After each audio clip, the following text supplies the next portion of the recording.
Hello, I'm Bill Bullard with RCAF USA, the voice of the independent cattle producer in the United States of America. Well, here's the 30-second version of what happened to rural America and its cattle farming and ranching industry. First, the biggest corporations told Congress and regulators to look the other way. Then they proceeded to gobble up everyone else. Then they centralized their production operations primarily in 5 high plains states. And then they dismantled the competitive marketing channels in the marketplace. And then they skeletonized their distribution channels.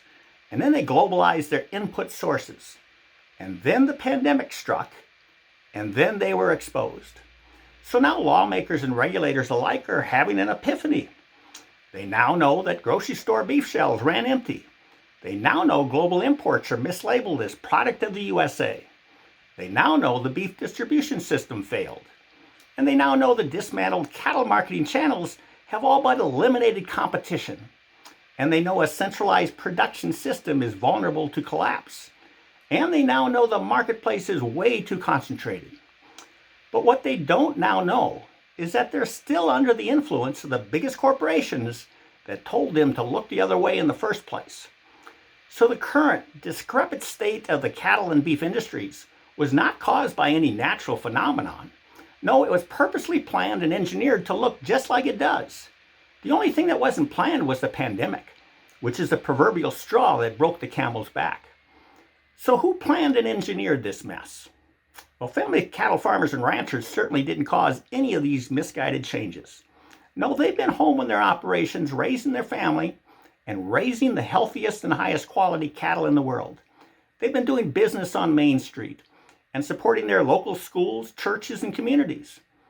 And they've been dropping like flies because the marketplace no longer returns to them their cost of production. So if the hundreds of thousands of remaining cattle farmers and ranchers didn't cause any of these misguided changes, then who did? Well, here's a hint.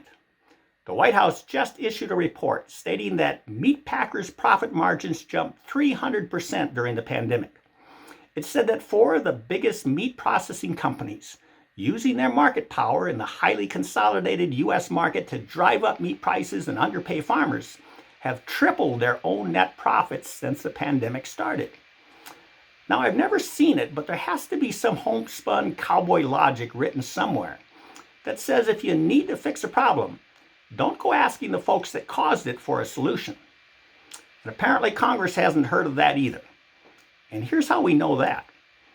The folks that didn't cause the problem, the hardworking cattle farmers and ranchers, went to Congress and said the problem is now huge, as big as an elephant, and you can't eat an elephant in one bite. So they said, here's a 2-part triage solution.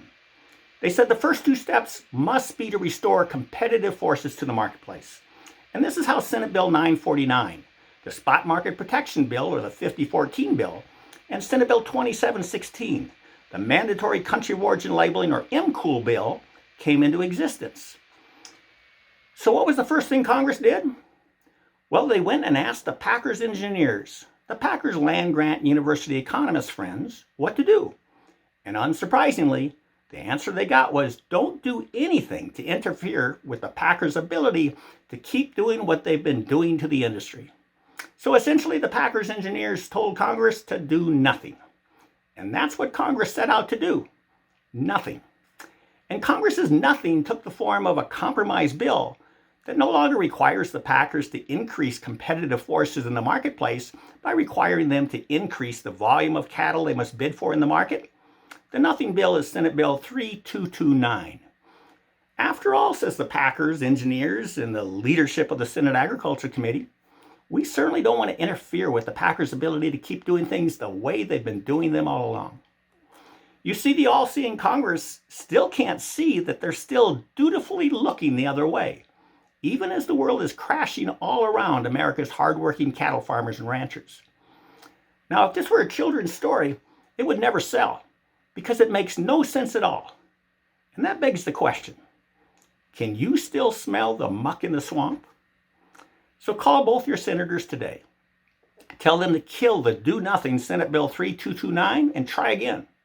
Tell them if they want to make a difference, they must pass Senate Bill 949 and Senate Bill 2716. the two measures that will restore competitive forces to the marketplace. So please go to www.labelourbeef.com to learn more. And have a Merry Christmas and a Happy New Year. And we hope all of you have a productive and joyous week. Thank you and goodbye.